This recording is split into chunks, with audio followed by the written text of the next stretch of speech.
Hello guys, welcome to my YouTube channel. इस video के अंदर अपने जो यूनिट 5 चल रहा है फिज़िक्स के अंदर, उसका चैप्टर नंबर 3 देखने वाले हैं, which is liquefaction of gases. इसमें हम जो गैसेस हैं उनको हम लिक्विफाई करने के मेथड देखेंगे, यानी गैस को लिक्विफाई करने के कितने तरीके होते हैं उसको देखेंगे। इसमें majority of part is about theory के बारे में, एंड इसमें कुछ एक ग्राफ्स हैं, कुछ डेरिवेशन, एक ही डेरिवेशन है विच इज़ एडियाबैटिक डीमैग्नेटाइजेशन। उसमें थोड़ा बहुत डेरिवेशन पार्ट आता है, बाकी सारा थ्योरी है। तो उसको हम बहुत अच्छे से क्रिस्प वे में, बहुत अच्छे तरीके से डायग्राम से समझेंगे, एकदम शॉर्ट में। ओके, सो बिल्कुल अच्छे से कंसेप्ट क्लियर हो जाएगा। तो इसमें ना लिक्विफिकेशन ऑफ गैसेस में थोड़ी बहुत चीज़ें हमें इमेज क्लियर होनी चाहिए, जैसे कि लेट्स सी, जैसे जो गैसेस होती हैं, you you have to know कि गैसेस के जो पार्टिकल्स होते हैं उसके बीच में जो गैप होता है वो ज़्यादा होता है। डिस्टेंस बहुत ज़्यादा होती है ना गैसेस के पार्टिकल के बीच में, वो दूर दूर ऐसे बहुत ज़्यादा दूर दूर होते हैं। उनके बीच में फोर्स ऑफ अट्रैक्शन भी बहुत कम होता है, बहुत ज़्यादा कम फोर्स होता है, और डिस्टेंस बहुत ज़्यादा होती है। तो और जो लिक्विड होते हैं, लिक्विड में जो पार्टिकल होते हैं वो पास पास होते हैं, है ना, लिक्विड फ्लो करने की टेंडेंसी शो करती है। गैस का तो वॉल्यूम और शेप दोनों ही फिक्स नहीं होता, लेकिन लिक्विड का शेप फिक्स नहीं है, लेकिन लिक्विड्स का जो वॉल्यूम होता है वो फिक्स होता है। तो ये जो डिफरेंसेस हैं वो हमें क्लियर होने चाहिए, क्योंकि हमें गैस को लिक्विड में कन्वर्ट करना है, तो हमें गैस की प्रॉपर्टीज़ पता होनी चाहिए एंड लिक्विड की प्रॉपर्टीज़ भी पता होनी चाहिए। तो हम एक सिनेरियो कंसीडर करते हैं, अगर तुमको गैस को लिक्विड में कन्वर्ट करना है तो तुम कैसे कन्वर्ट करोगे। तो देखो, गैसेस के पार्टिकल है दूर दूर, लिक्विड के होते हैं पास पास। तो तुम ये सोचो कि जो गैस के जो पार्टिकल्स हैं, अगर हम उन पार्टिकल को पास में ले आते हैं, है ना, पास में अगर ले आएंगे तो फिर वो लिक्विड में कन्वर्ट हो गए ना इजीली। सो गैस के पार्टिकल को फिर पास में लाने के लिए क्या क्या मेथड हो सकते हैं। तो एक तो ये मेथड हो सकता है, जैसे प्रेशर, प्रेशर में एक तो चेंज हो सकता है। दूसरा इसको पास में लाने का तरीका है टेम्परेचर। Let's see how. देखो, जब प्रेशर अपने बढ़ाते हैं, जैसे बलून के अंदर जो गैस है उसका एग्जांपल लेते हैं, जैसे बलून को जैसे हम कंप्रेस करते हैं तो फिर वो कंप्रेस हो जाता है, उसका वॉल्यूम कम होता है, मतलब इसके पार्टिकल पास पास आ रहे हैं। तो चांस है कि प्रेशर हम बहुत ज़्यादा बढ़ाते जाए और गैस लिक्विड में कन्वर्ट हो जाए, है ना। एक तो ये हो सकता है प्रेशर को इंक्रीज़ करना। दूसरा टेम्परेचर, टेम्परेचर को अगर आप कम कर दोगे तब भी ऐसा होता है। देखो, आइस होती है, आइस 0 डिग्री सेल्सियस पे वाटर फ्रीज हो जाता है। तो इसमें जो वाटर होता है वो सॉलिड फॉर्म में रहता है, उसके पार्टिकल बिल्कुल पास पास रहते हैं, यानी टेम्परेचर कम करते हैं ना तो भी पार्टिकल पास में आते हैं। जैसे कि नॉर्मली हम देखते हैं पानी को जैसे फ्रिज में रख देते हैं तो वो बर्फ़ में कन्वर्ट हो रहा है ना, यानी टेम्परेचर अगर हम कम करेंगे, डिक्रीज़ करेंगे, तो फिर ऑब्वियसली कुछ चेंजेस ज़रूर देखने को मिलेगा। तो गैसेस को लिक्विफाई करने के लिए हमें दो चीज़ें ध्यान रखनी है, प्रेशर और टेम्परेचर, इन दोनों में ही चेंज करेंगे तभी गैस लिक्विफाई होगी। लेकिन अभी आई टेल यू कि इन दोनों में से अगर तुम कोई एक पैरामीटर चेंज करते हो और दूसरा फिक्स रखते हो तो ज़रूरी नहीं है कि गैस तुम्हारी लिक्विफाई हो जाए। इन दोनों पैरामीटर्स की एक पर्टिकुलर रेंज होती है जिसके अंदर गैसेस को अपने लिक्विफाई कर सकते हैं। ओके, अब इसमें प्रेशर से भी ज़्यादा इम्पोर्टेंट हमारे पास टेम्परेचर होता है। मतलब अगर अपने गैसेस को लिक्विफाई करना चाहते हैं तो उसके लिए प्रेशर से भी ज़्यादा इम्पोर्टेंट हमारे पास कुछ होता है, तो वो टेम्परेचर होता है।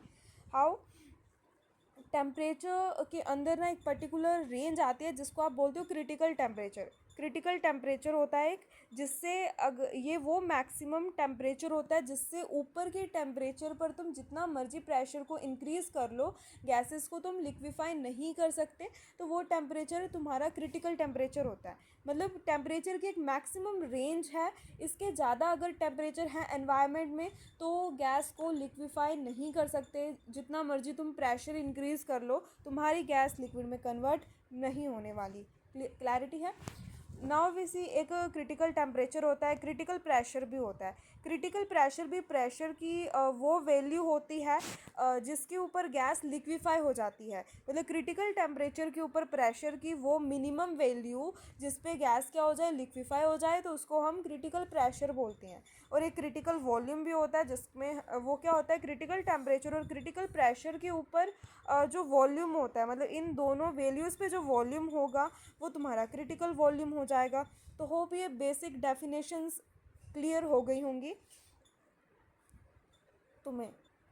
तो अभी अपनों ने देखा गैसेस और लिक्विड की कुछ एक प्रॉपर्टीज़ देखी, राइट। गैस एंड जो लिक्विड हो गए उनकी हमने कुछ एक प्रॉपर्टीज़ देख ली, उनमें क्या क्या डिफरेंस होते हैं। हमें गैस को लिक्विड में कन्वर्ट करना होगा, तो इसको लिक्विड में कन्वर्ट हम कैसे कर सकते हैं, इसके पार्टिकल्स को के बीच में डिस्टेंस कम करके। तो वो कैसे हो सकता है, वो प्रेशर और टेम्परेचर में चेंज करने पे होगा। एंड कैसे होगा मैंने एक्सप्लेन कर दिया है। एंड मैंने TC, PC and VC critical constant के बारे में भी ओवरव्यू दे दिया है। ओके, अब ना इस चैप्टर पे हम जो सिलेबस के अंदर टॉपिक्स हैं हम वही करने वाले हैं, एक्स्ट्रा टॉपिक्स नहीं करेंगे। तो जो जूल थॉमसन इफ़ेक्ट है उसका एक ओवरव्यू हमारे पास होना चाहिए। ओके, चैप्टर 3 में जूल थॉमसन इफ़ेक्ट का कंसेप्ट काम आएगा, तो हम इसका ओवरव्यू देख लेते हैं। और इसकी डिटेल में जो डेरिवेशन पार्ट है वो चैप्टर 2 में हमें देखना होगा। ओके, वो पार्ट 3 में देखना है। अभी हम सिर्फ जो हमारा चैप्टर नंबर 3 है उसके अकॉर्डिंग जो जितनी रिक्वायरमेंट है जूल थॉमसन इफेक्ट की उतना देखने वाले हैं। Okay, let's see Joule Thomson effect के अंदर क्या तो हमारा टॉपिक है जूल थॉमसन इफ़ेक्ट। हम जूल थॉमसन इफ़ेक्ट के थ्रू भी अपने क्या करते हैं, गैसेस को कूल करते हैं। तो इसमें क्या होता है, जो यहाँ पे ये तुम सेटअप देख सकते हो, you can C a setup.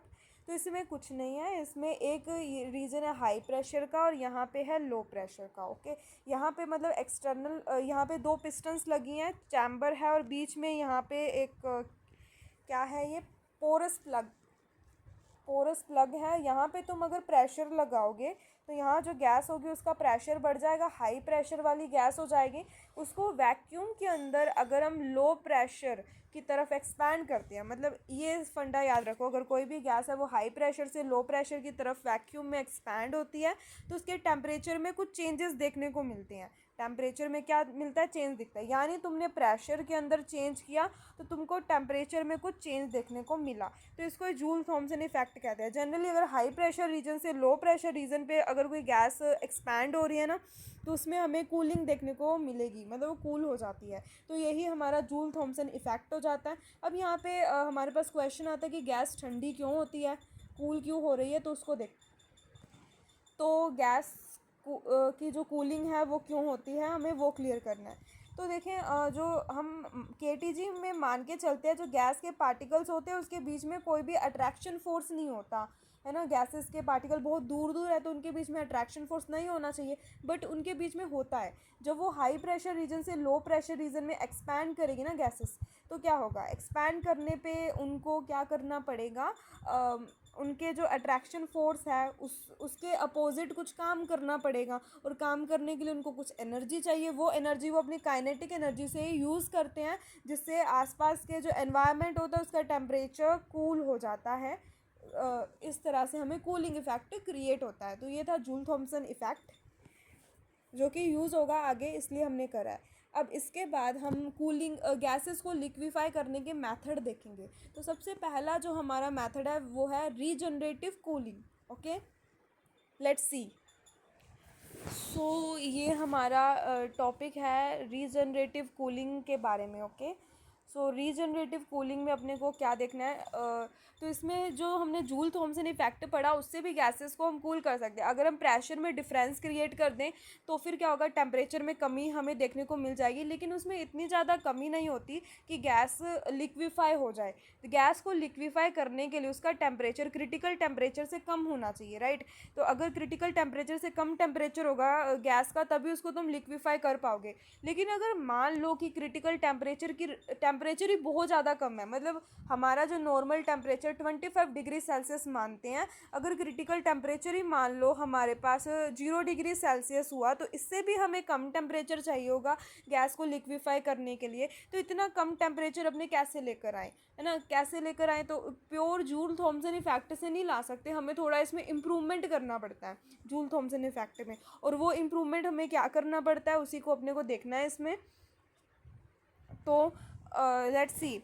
तो इसके अंदर सबसे पहले अपने इसमें क्या करते हैं, जो हमारा मेथड जो हमने इम्प्रूवमेंट किया जूल थॉमसन के अंदर, उसमें हाई प्रेशर देखो, when high pressurise gas whose temperature is less than the temperature of inversion temperature of inversion समझते हैं, जो जूल थॉम्सन जो इफेक्ट होता है, जूल थॉम्सन इफेक्ट वही गैसेस दिखाती है जिसका टेम्परेचर इन्वर्जन टेम्परेचर से कम होता है। ये एक बाउंड्री टेम्परेचर होता है, इससे कम अगर टेम्परेचर होगा ना तभी गैस जूल थॉम्सन इफेक्ट से उसको तुम एक्सपैंड कर सकते हो, तो वो चीज़ हो जाती है इसमें। तो high pressurise gas whose temperature is less than the temperature of inversion and it passes through the porous plug, it's allowed to expand at a low pressure then cooling effect produce but this temperature is not। ये वही बात है जो मैंने तुम्हें बताई कि joule Thomson effect में जो प्रोसेस होता है वो चीज़ है, लेकिन उसमें गैसेस का टेम्परेचर इतना कम नहीं हो जाता कि क्रिटिकल टेम्परेचर से भी कम हो जाए और तुम उसको लिक्विफाई कर दो, मतलब लिक्विफाई करने के लिए इनफ नहीं है वो। ठीक है, तो फिर हम क्या करते हैं, तो फिर अपने इसमें कुछ अमेंडमेंट करते हैं, संशोधन करते हैं। वो कैसे करते हैं, तो जब हाई प्रेशर पे जो गैस होगी, लेट्स, तो इसमें मतलब बहुत ही ज़्यादा कंप्रेस जो गैस होती है उसको अगर हम एक कंडेंसर से गुजारते हैं, यानी पहले तो हाई प्रेशर पे हमें गैस को लेके आना, फिर उसको हम कंडेंसर से गुजारेंगे, मतलब वो ठंडी हो जाएगी, फिर उसके बाद फिर उसको थोड़ा सा हीट एक्सचेंजर से पास थ्रू करेंगे, हीट एक्सचेंजर से पास थ्रू करेंगे, देन हीट एक्सचेंजर से भी जाने के बाद उसका टेम्परेचर कम हो जाएगा, यानी जूल थॉम्सन इफेक्ट दिखाने से पहले ही हमने कुछ मैथड लगा के उसका टेम्परेचर कम कर दिया हाई प्रेशराइज गैस का, फिर उसके बाद उसको जूल थॉम्सन एक्सपेंशन कराते हैं, फिर वो कूल हो जाएगी। तो इस प्रोसेस से तो गैस कूल हो गई, ठंडी हो गई, तो इससे देखा कि गैस का टेम्परेचर कम हो गया। और जब हम इस प्रोसेस को बार बार रिपीट करते हैं, रिपीट करेंगे तो क्या होगा, तो गैस का टेम्परेचर और ज़्यादा कम हो जाएगा, इतना कम हो जाएगा कि तुम उसको लिक्विफाई कर लोगे, तो इसको रीजनरेटिव कूलिंग बोलते हैं। अब हम इसमें देखेंगे इसका डायग्राम, इसमें क्या क्या कंपोनेंट्स यूज़ हो रहे हैं और इसकी वर्किंग क्या है। तो इसका जो प्रिंसिपल है, प्रिंसिपल तो इसका जूल थॉम्सन इफेक्ट है, उस पर ही वर्क करता है। Now we see construction and diagram. तो डायग्राम में you can see, let me show, तो इसमें you can see compressor and this is your condenser, this is heat exchanger, this is your Dewar flask and this is nozzle. तो जो compressor होता है, इसमें जो नॉर्मल जो गैस होती है उसको हम हाई प्रेशर पे भेजते हैं, जो वो हाई प्रेशर पे जाती है गैस, मतलब बहुत ज़्यादा नॉर्मल जो एनवायरनमेंट का प्रेशर है उससे ज़्यादा हाई प्रेशर पे हमने गैस को भेजा, तो उसके बाद वो गैस जो AB जो ट्यूब है उस ट्यूब से पास होती है, उस ट्यूब के अंदर ये कंडेंसर होता है जो कि उसके टेम्परेचर को कम कर देता है, जिससे जो हाई प्रेशर पे गैस थी वो अब ठंडी हो गई, कूल हो गई।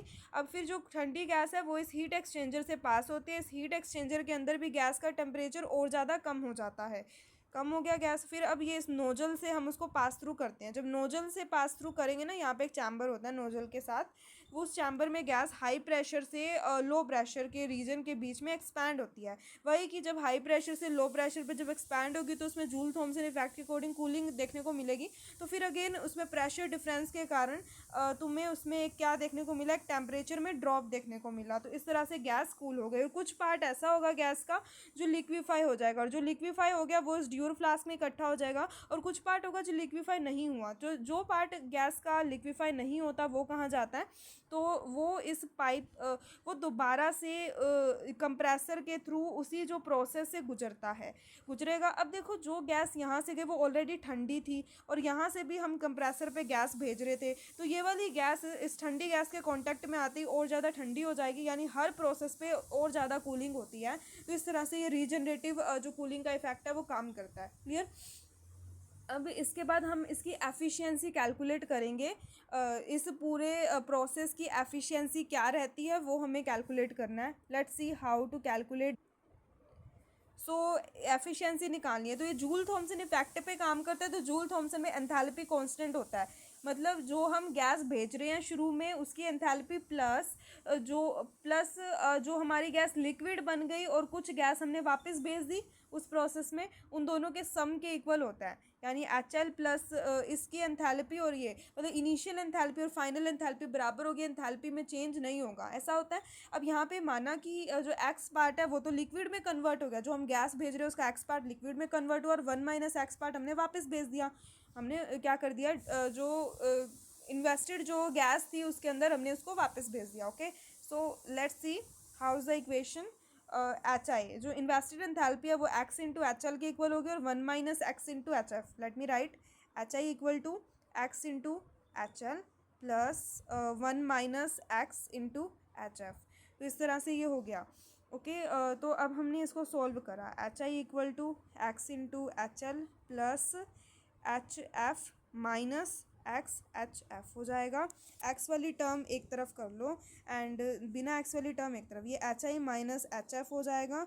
और यहाँ से अगर एक्स कॉमन ले लूँ, अंदर बचेगा H L minus H F और इधर जाके डिवाइड में हो जाएगा।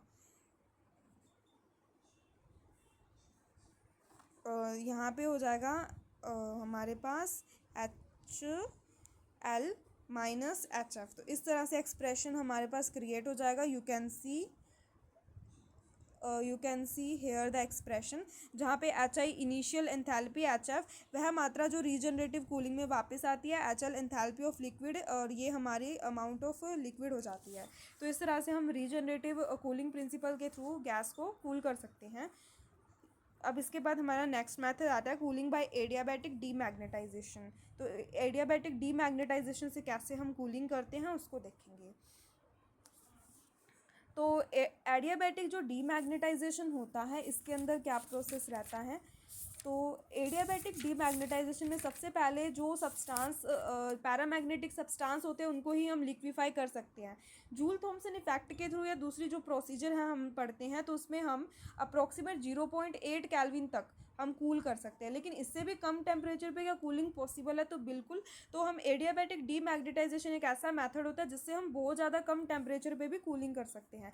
डिबे और गाउक नाम के साइंटिस्ट थे जिन्होंने इस मेथड के बारे में थोड़ा सा बताया। उन्होंने डिस्कवर करा कि कोई भी पैरामैग्नेटिक सब्सटेंस होता है, कोई भी लेट्स सी ये पैरामैग्नेटिक सब्सटेंस है, इसको तुमने एक्सटर्नल मैग्नेटिक फील्ड के अंदर रख के इसको मैग्नेटाइज कर दिया। फिर तुमने क्या करा, इसको एडियाबैटिकली डीमैग्नेटाइज करा। एडियाबैटिक एक लेयर लगा दी और ये मैग्नेटिक फील्ड तुमने हटा दिया।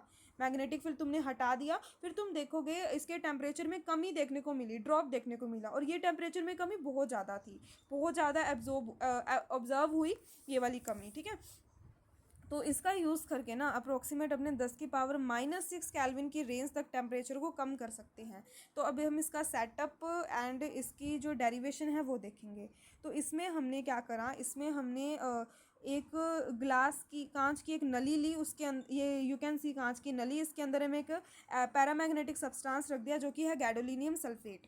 फिर हमने इस नली को कनेक्ट करा है एक पाइप से। ये पाइप हीलियम का जो चैम्बर है ना उससे कनेक्ट है, हीलियम गैस के चैम्बर से कनेक्ट है और ये वैक्यूम पंप से भी कनेक्ट है। तो इस तरह से फिर इसके बाद इसको, इस पूरी ग्लास की ट्यूब को हमने एक लिक्विड हीलियम के चैम्बर में रखा और उसके बाहर हमने लिक्विड हाइड्रोजन के चैम्बर में उसको रखा। तो इस तरह से हमने पूरा एडियाबैटिक एनवायरनमेंट मेंटेन कर दिया। फिर इस पूरे सेटअप को हमने मैग्नेटिक फील्ड के अंदर रख दिया। मैग्नेटिक फील्ड के अंदर हमने इसको प्रॉपर रख दिया। और अगर हमें मतलब टेम्परेचर में जो कमी आएगी अगर उसको मेजर करना है तो उसके लिए हमने इसके ऊपर एक कॉइल लपेट रखी है जो जिससे हमें टेम्परेचर में जो कमी आएगी उसको मेजर कर सकते हैं। तो अब इसमें वर्किंग क्या रहेगी कि जो पैरामैग्नेटिक सब्सटेंस को जब हम मैग्नेटाइज करते हैं तो उसके टेम्परेचर में पहले वृद्धि होती है। फिर एडियाबैटिकली जब ये मैग्नेटिक फील्ड हम हटा देंगे, ये जो इस मैग्नेट्स को हटा दिया जाएगा तो उसके बाद एडियाबैटिकली इसका डीमैग्नेटाइजेशन होगा जिससे इसके टेम्परेचर में कमी देखने को मिलेगी। तो इस तरह से ये मेथड यहाँ पे काम करता है। तो अब हम इसका डेरिवेशन पार्ट करते हैं। तो डेरिवेशन पार्ट के अंदर हमें क्या करना है, तो यहाँ पे हम एज्यूम करें कि माना इस नली में गैडोलिनियम सल्फेट को, देखो गैडोलिनियम सल्फेट एक मटीरियल है, उसको अगर एक्सटर्नल मैग्नेटिक फील्ड में रखेंगे, पैरामैग्नेटिक है तो ये कुछ ना कुछ तो रिस्पॉन्स देगा ना, इसके अंदर कुछ मैग्नेटिक फील्ड इंड्यूस होगा। पैरामैग्नेटिक है तो अपने अंदर से फील्ड लाइन को क्रॉस होने देता है और इसके अंदर भी कुछ ना कुछ फील्ड इंड्यूस होता है। और जो फील्ड इंड्यूस हुआ उसे हम आई कहते हैं, इसे चुंबकन तीव्रता बोलते हैं। यानी प्रति एकांक आयतन पर जो चुंबकीय क्षेत्र इसमें उत्पन्न हुआ उसको आई से दर्शाया गया है। अब इस सब्सटेंस पे कुछ कार्य किया गया बाह्य चुंबकीय क्षेत्र के द्वारा, इसके ऊपर कुछ काम हुआ तो वो DW' से दिखाएगा which is equal to BDI। This is BDI है। अब इसके बाद पदार्थ के द्वारा जो कार्य किया गया वो क्या है, मतलब सब्सटेंस काम करेगा तो वो नेगेटिव साइन में आ जाएगा। फिर फर्स्ट लॉ ऑफ थर्मोडायनेमिक्स लगाए, DQ equal to DU plus DW होता है। अब इसमें DU इंटरनल एनर्जी में चेंज है, DW एक्सटर्नल वर्क डन जो भी करा हमने वो है। अब यहाँ पे देखो जो वर्क डन हो गया हमारे पास वो एक प्रेशर वाले वर्क डन और मैग्नेटिक फील्ड के वर्क डन का कॉम्बिनेशन होगा। तो you can see here DW equal to PdV minus BDI से दिया गया है। लेकिन सॉलिड है, गैडोलिनियम सल्फेट सॉलिड है तो इसमें वॉल्यूम में चेंज नहीं आएगा तो ये निग्लेजिबल होगा। तो DW equal to minus BDI हो जाता है।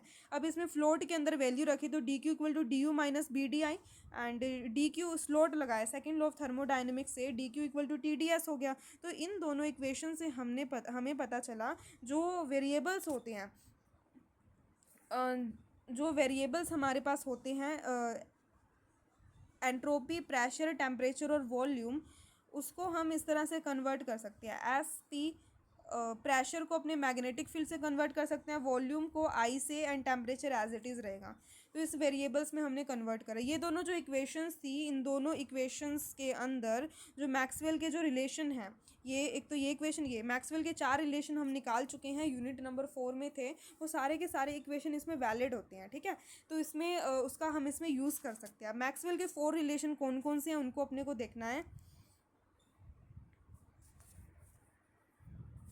तो मैक्सवेल के रिलेशंस अपने देख लेते हैं। तो लेट्स मी राइट, ये यहाँ पे एक रिलेशन लिखा हुआ है जिसका यूज़ हुआ है, let me write it again. वो है del I upon del, this is del T upon del P at constant entropy, and this will be del V at constant pressure। तो ये एक रिलेशन है, ये हमारा मैक्सवेल का रिलेशन है। 4 रिलेशन होते हैं तो उनमें से हमने एक रिलेशन यूज़ किया है, okay. And del I upon del P at constant entropy, ये आपको याद ही करना पड़ेगा। इसको याद करने की ट्रिक भी है जो यूनिट 4 में आपको समझ आने वाली है, ओके। तो आपको वो वाला वीडियो देखना पड़ेगा। So del I upon del P at constant entropy equal to हो जाएगा हमारे पास डेल वी, जो यहाँ पे मैं सेकंड लॉ यूज़ कर लूँ तो डेल एस को डी क्यू बाई टी लिख सकते हैं ना। एंट्रोपी क्या होती है? चेंज इन जो हीट जो इसको दी जाती है अपॉन में टेम्परेचर होता है स्लोट से, तो वही यहाँ पे यूज़ होगा। तो डेल वी इधर हो जाएगा डेल क्यू, एंड इधर शायद माइनस टी का एक एक्सप्रेशन आएगा, और यहाँ पे प्रेशर कॉन्स्टेंट हम रख रहे हैं। क्लियर? इसमें हमने मैक्सवेल रिलेशन का यूज़ किया था। तो मैक्सवेल का रिलेशन ये वाला हमने यूज़ किया है, del T by del P at constant entropy equal to del V by del S at constant pressure. फिर हमने स्लोट का यूज़ कर लिया था, जिसमें स्लोट ये वाला होता है, यहाँ पे सेकंड लो होता है ना, which is entropy equal to D Q by T होता है। केमिस्ट्री में भी पढ़ा होगा, थर्ड सेम में था ये। मैंने उसकी वीडियो भी बनाई है, यू कैन सी। थर्मोडाइनमिक्स के यूनिट नंबर जो 2 है ना, उसके अंदर ये दे रखा है। तो डी क्यू बाई टी हो जाएगा हमारा ये सेकंड लो, ठीक है। तो उसके उसी से हमने एस की वैल्यू यहाँ पुट किया है, डी क्यू बाई टी हो जाएगा, ठीक है। तो अब यहाँ पे हमने प्रेशर को रिप्लेस करना है माइनस बी से, और जो हमारा वॉल्यूम है उसको आई से रिप्लेस करना है। तो तुम यहाँ पे एक्सप्रेशन देख सकते हो, del T by del B at constant entropy and minus T del I by del Q at constant B हो जाएगा। तो इस तरह से हमारा ये हो जाता है। अब हम देखते हैं नेक्स्ट स्टेप क्या होने वाला है इसका। इसमें नेक्स्ट स्टेप ये होगा कि इसको डेल टी से डिवाइड और डेल टी से मल्टीप्लाई कर दिया जाएगा। तो इसके बाद नेक्स्ट स्टेप में डेल टी से हमने इसको डिवाइड कर दिया, एंड डेल टी से ही इसको मल्टीप्लाई कर दिया, यू कैन सी। अब इसमें जो ये वाला जो एक्सप्रेशन है del T by del Q, उसको डिवाइड में ले जाएंगे तो ये उल्टा हो जाएगा। इसको डिवाइड में जैसे लेके चले गए तो ये del Q by del T हो जाने वाला है। अब यहाँ पे जो del Q by del T होता है, इस वाले एक्सप्रेशन से तुम्हें कुछ याद आना चाहिए। इससे तुम्हें जो स्पेसिफिक हीट का कंसेप्ट याद आना चाहिए। तुम्हें specific heat at constant volume पता होगा, जो क्या होती है D Q by D T at constant volume होती है। साथ में एक 1/m भी होता है, मास का भी एक्सप्रेशन होता है। इसको आप m into C V equal to क्या लिख सकते हो, D Q by D T at constant volume लिख सकते हो। लेकिन हम कॉन्स्टेंट मैग्नेटिक फील्ड कर रहे हैं तो ये M C B equal to D Q by D T at constant magnetic field हो जाएगा। अब यहाँ पे m होता है मास। अब मास को मैं डेंसिटी की फॉर्म में लिखना चाहती हूँ, तो डेंसिटी क्या होती है, मास अपॉन में वॉल्यूम। अगर मैं वॉल्यूम 1 यूनिट कंसीडर कर लूँ, एक कंसीडर कर लूँ, तो डेंसिटी और मास बराबर हो जाएंगे। तो यूनिट वॉल्यूम के लिए ये हो जाएगा डी सी बी, मतलब ये एक्सप्रेशन डी सी बी के इक्वल आ जाएगा। तो इसलिए यहाँ पे del Q by del T at constant magnetic field equal to D C B लिख रखा है, ठीक है। तो इस तरह से आया है ये। लेट्स सी इसके आगे क्या करते हैं।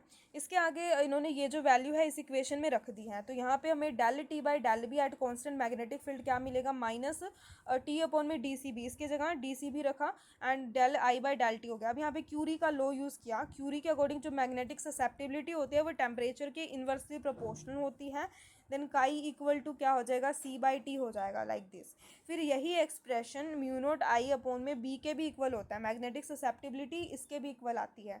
तो ये यहाँ पे C Curie constant, T temperature, mu naught magnetic permeability होगी, एंड आई जो है वो जो मैग्नेटिक फील्ड मटेरियल के अंदर इंड्यूस हुआ वो चीज़ है। अब यहाँ से आई निकाल सकते हैं, B into C and mu not T के इक्वल आ गया। अब यहाँ पे इसको टेम्परेचर के रिस्पेक्ट में डिफ्रेंशिएट कर दिया, तो हमारे पास ये एक्सप्रेशन है। 1/t का करो ना, बाकी सारे कांस्टेंट है, तो -1/t² हो गया हमारे पास। अब ये जो वैल्यू हमारी आई वो इस इक्वेशन में हमें पुट करनी है।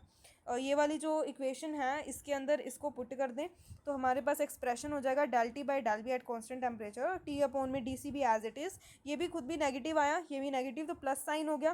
Then B C mu not T square, just mathematical putting है, you can do it by yourself too. And इसमें जो जो पोर्शन कट रहा है उसको काट दें, एंड फाइनल कटिंग के बाद तुम्हारे पास ये टी से टी कैंसिल, एक बचा। अब यहाँ पे इन्होंने क्या करा, जो सी अपॉन म्यू नॉट डी है ये कांस्टेंट है, मतलब किसी पर्टिकुलर मटेरियल के लिए ये चीज़ कांस्टेंट होती है तो उसको ए एज्यूम कर लिया।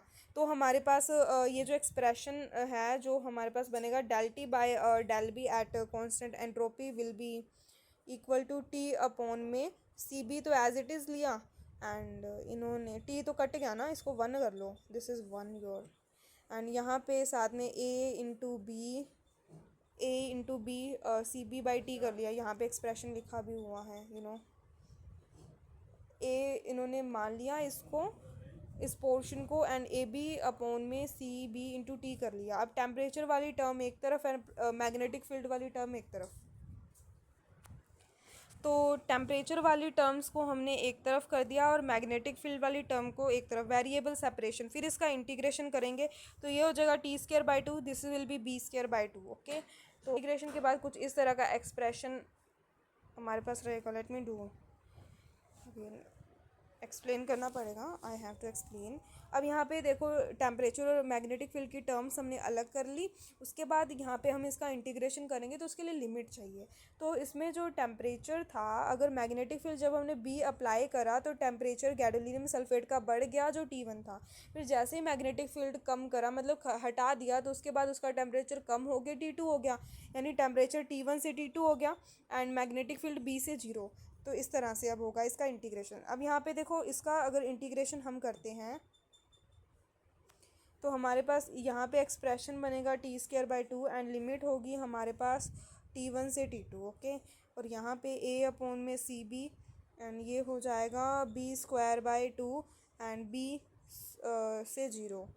ठीक है, और 2 से 2 कैंसिल हो जाएगा। फिर upper limit minus lower limit होता है, तो T2² माइनस T1² बराबर 0 माइनस b², यानी इधर माइनस का b² और साथ में जो a अपॉन में सी बी लगा है वो आ जाएगा। हमें T2 चाहिए, कूलिंग वाला टेम्परेचर चाहिए, तो वो हो जाएगा T1² minus b² a upon में सी बी। तो इस तरीके से हमारे पास आ जाएगा। यू कैन सी ये हमारा आ गया ना T2² ये वाला। फिर अब ये T1² कॉमन लेके इसको सिंप्लीफाई कर रहा है, तो फाइनल एक्सप्रेशन ये आ जाएगा। तो इस तरह से हमारा जो एडियाबैटिक वाला पोर्शन, कूलिंग बाय एडियाबैटिक हो गया, इसमें हमने कितना टेम्परेचर कम हो सकता है वो हम इस तरीके से कैलकुलेट कर सकते हैं। वो अप्लाइड मैग्नेटिक फील्ड पे डिपेंड करता है कि हम इसको कितना मैग्नेटिक फील्ड अप्लाई कर रहे हैं। ओके, तो ये हमारे 2 मेथड हो गए यहाँ पे। अब हम देखेंगे हीलियम-1 और हीलियम-2 को। अब हम लिक्विड हीलियम का कॉन्सेप्ट देखते हैं।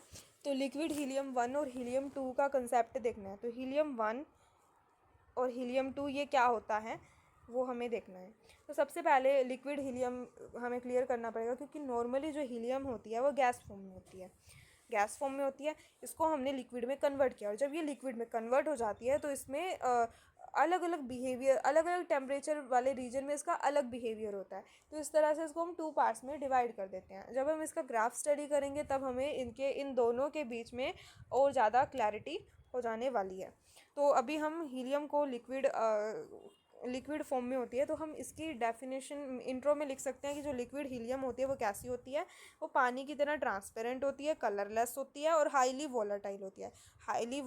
पानी की जैसे, पानी कैसा कलरलेस है, ट्रांसपेरेंट है, और ऐसे लेकिन वोलेटाइल होती है ये, मतलब जल्दी वेपर में कन्वर्ट हो जाती है। मतलब लिक्विड स्टेट में ये थोड़ी अनस्टेबल होती है, ये वेपर में जल्दी कन्वर्ट होती है। ये हो गया। अब इसकी प्रॉपर्टी क्या क्या है। तो जो लिक्विड हीलियम होती है वो हाईली वोलेटाइल तो है ही, लेकिन लिक्विड हीलियम को तुम एक मान लो नॉर्मल प्रेशर के ऊपर, मान लो 1 एटमॉस्फेरिक प्रेशर है, तो इस प्रेशर के ऊपर इफ़ यू वांट कि तुम टेम्परेचर कम करते जाओ हीलियम का, तुम हीलियम का जो टेम्परेचर है वो कम कर रहे हो, तो वो लिक्विफाई हो जाएगी, तो वो नहीं होगी। सॉरी सॉलिडिफाई, तुम उसको सॉलिड में कन्वर्ट करो सोचो, बट वो नहीं हो पाएगा। एक पर्टिकुलर प्रेशर की रेंज आती है जिसके अंदर ही वो लिक्विफाई हो सकता है हीलियम। तो ये चीज़ है। तो ये थोड़ा सा इसका वियर्ड बिहेवियर है। नॉर्मल गैसेस में प्रेशर की रेंज में टेम्परेचर कम करते हैं ना तो वो लिक्विफाई हो जाती है, लेकिन हीलियम नहीं होती, इसका थोड़ा अलग बिहेवियर है, इसलिए हमें इसको पढ़ना है। अब हमें इसका ग्राफ देखना है। तो हीलियम का यू कैन सी हेयर, यहाँ पे प्रेशर एंड टेम्परेचर के बीच में हमने कर्व प्लॉट करा है। इसमें हमने प्रेशर और जो टेम्परेचर के बीच में एज यू कैन सी हमारे पास ये कर्व हो जाता है प्रेशर और टेम्परेचर के बीच में। ये हमारे पास सबसे पहले हम इसको ऐसे इस तरह से ड्रॉ करेंगे। ये हमारे पास जो कर्व हो जाएगा विच इज़ BAC कर्व हो जाता है। तो BAC जो कर्व है इसमें यू कैन सी ये सी टेम्परेचर हमारा क्रिटिकल टेम्परेचर है। क्रिटिकल जो टेम्परेचर से ऊपर के टेम्परेचर पर गैस को प्रेशर जितना मर्जी बढ़ा लो उसको लिक्विफाई नहीं कर पाओगे। तो इस रेंज के जो अंदर अंदर वाला जो रीजन है इसके अंदर ही वो लिक्विड फॉर्म में रहेगी गैस, उसके अलावा वो लिक्विड फॉर्म में नहीं रहने वाली। ओके, तो जो काम होगा वो इस रेंज के अंदर ही होगा। दूसरा, इस वाले कर्व के अंदर BAC जो कर्व है वो कैसा कर्व है? BAC curve liquid vapour curve है। इसके नीचे तुम देख सकते हो हीलियम लिक्विड फॉर्म में है, इसके ऊपर वो वेपर फॉर्म में है। ये 5.21 केल्विन इसका क्रिटिकल टेम्परेचर है। तो ये लिक्विड वेपर कर्व है और वो उसके बॉइलिंग पॉइंट को डिफाइन करता है हीलियम के। क्लियर? अब इसके बाद ऊपर कर्व है, तुम्हें DEF कर्व दिख रहा है। You can see here, you can see DEF curve. तो दिस इज DEF कर्व। तो इसके अंदर ये लिक्विड और जो सॉलिड है हीलियम है उसके बीच में है, यानी लिक्विड स्टेट और जो सॉलिड स्टेट है उसको डिफाइन करता है। मतलब हीलियम लिक्विड को सॉलिड में कन्वर्ट कर रहा है। तो तुम सोचो लिक्विड हीलियम है, उसका टेम्परेचर और कम कर दो, जैसे फ्रिज में पानी को रखते हैं ना तो वो बर्फ़ बन जाता है, ऐसे हीलियम लिक्विड फॉर्म में है, उसको फ्रिज में रख दो वो बर्फ़ बन जाएगा। तो ऐसा नहीं होता। इसमें ना एक प्रेशर भी होता है, क्योंकि उस टाइम हम नॉर्मल पानी को रखते हैं ना तो टेम्परेचर प्रेशर हम फिक्स रखते हैं, है ना। लेकिन इसमें हीलियम के लिए प्रेशर की पर्टिकुलर रेंज होती है, उसके अंदर रखें तभी वो बनेगा। जैसे कि 23 एटमॉस्फेरिक प्रेशर और 1.1 केल्विन टेम्परेचर होना चाहिए, यानी फ्रिज का टेम्परेचर इतना और प्रेशर इतना होना चाहिए एनवायरनमेंट का। दूसरा रेंज 140, प्रेशर इतना ज़्यादा और टेम्परेचर 4.2 केल्विन कर दो। फिर 5600 एक तो रेंज आती है, दूसरा टेम्परेचर हमारा और ज़्यादा बढ़ जाता है उस केस में। तो इस तरह से हमारे पास अलग अलग रेंज होती है जिसके अंदर हम उसको सॉलिड में कन्वर्ट कर सकते हैं हीलियम को। तो ये हमारा फ्रीजिंग पॉइंट के बारे में बताता है। तो दोनों कर्व्स को हमने एक्सप्लेन कर दिया, ठीक है। अब इस कर्व के अंदर जो DEF कर्व में E पॉइंट है ना वो दिख रहा है और BAC में A पॉइंट दिख रहा है। A पॉइंट में टेम्परेचर 2.19 है, प्रेशर तुम्हारा प्रेशर कितना है 0.05।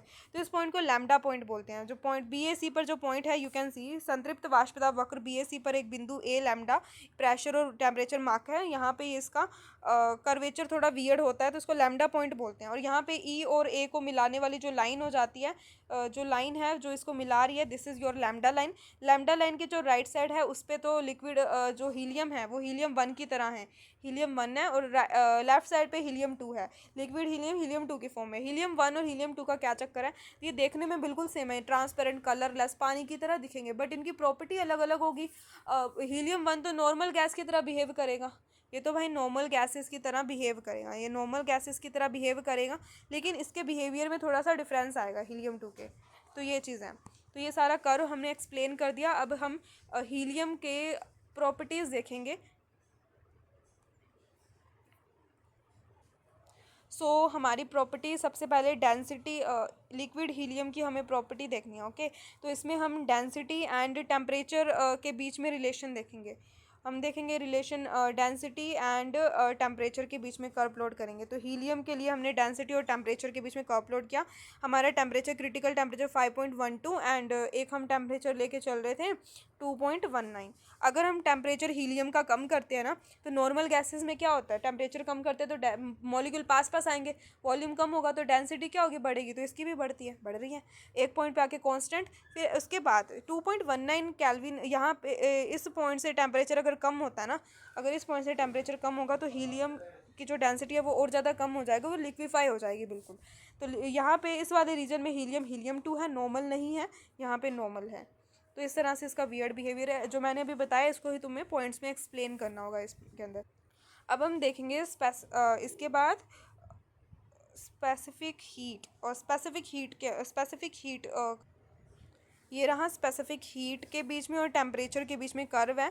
तो इसमें आप देखें कि हीलियम का ताप 4.2 केल्विन से कम करते हैं तो फिर एक इसकी विशिष्ट ऊष्मा एक पर्टिकुलर टेम्परेचर तक तो फिक्स रहेगी, ग्राफ में देखें फिक्स है। फिर उसके बाद एकदम से सडन इंक्रीमेंट देखने को मिलता है, फिर एकदम पे कांस्टेंट, देन उसके बाद 2.19 के बाद इसकी जो स्पेसिफिक हीट है फिर कम होती है। तो इस तरह से ट्रेंड है, जिस ग्राफ को स्टडी करना है हमें और कुछ नहीं है। फिर उसके बाद इसकी विस्कोसिटी को देखते हैं। विस्कोसिटी जो होती है वो तुम्हें ऑलरेडी मैंने पार्ट 1 में एक्सप्लेन करा हुआ है, उसको हमने प्रॉपर उसका जो कोफिशिएंट होता है नीटा वो हमने डिराइव भी करा था। ये बेसिकली होता है कि पार्टिकल कितना मॉलिक्यूल कितने पास पास है, मतलब डेंसिटी पे है। जैसे हनी एंड वाटर का एग्जांपल ले सकते हैं। जो हनी होता है वो ज़्यादा डेंस होता है एज़ कम्पेयर टू वाटर, क्योंकि इसकी विस्कोसिटी ज़्यादा है, इसके पार्टिकल ज़्यादा पास पास होते हैं। तो इस सेंस में हम ले सकते हैं, मतलब गैसेस के पार्टिकल कितने पास पास है तो उस तरह से हम इसको समझ सकते हैं। तो इसका हम ग्राफ देखते हैं। अब इसके बाद हम विस्कोसिटी को देख रहे हैं हीलियम की। तो हीलियम की विस्कोसिटी देख रहे हैं, तो नीटा एंड टेम्परेचर के बीच में इसका रिलेशन है, उल्टा जेड की तरह इसका ग्राफ मिलता है। टेम्परेचर कम करते हैं विस्कोसिटी कम, फिर एकदम से कम होती है। जो लिक्विड हीलियम 2 वाले रीजन में आ गए ना अपने, तो फिर विस्कोसिटी एकदम से कम हो गई। Weird behaviour again. अब यहाँ पे थर्मल कंडक्टिविटी वाला पोर्शन देखते हैं। तो थर्मल कंडक्टिविटी जो है एक देखो हीलियम 1 की ऊष्मा चालकता सामान्य ताप पर गैस की तरह ही होती है, और इसकी ऊष्मा चालकता नॉर्मल टेम्परेचर पे 10⁻⁻⁴ की रेंज में होती है। लेकिन जो हीलियम जो 2 हो गया हमारे पास, हीलियम 2 की जो चालकता है वो असाधारण रूप से बहुत ज़्यादा होती है। तो ये चीज़ है इसमें, ठीक है। फिर उसके बाद रोलिन फिल्म का निर्माण। तो हीलियम 2 की विस्कोसिटी बहुत ही ज़्यादा कम है। You can see again you can see rolling film का निर्माण। तो इसमें हीलियम 2 की विस्कोसिटी बहुत ही ज़्यादा कम है। तो बहुत ही ज़्यादा मतलब पतला द्रव होता है ये। इसको टेस्ट ट्यूब में, मतलब पतली कैपलरी होती है, उसके अंदर डालोगे इजीली डल जाएगा और उससे बाहर भी निकल जाएगा। उसमें मतलब दीवार से चिपकेगा नहीं, इतनी कम इसकी विस्कोसिटी होती है। जो कैपलरी में जब फ्लूइड चढ़ता है तो जो फोर्सेस लगते हैं ना वो इसमें नहीं लगेंगे। ओके, सो इस तरह से ये हमारा हीलियम का कंसेप्ट था। होप आपको क्लियर हो गया होगा।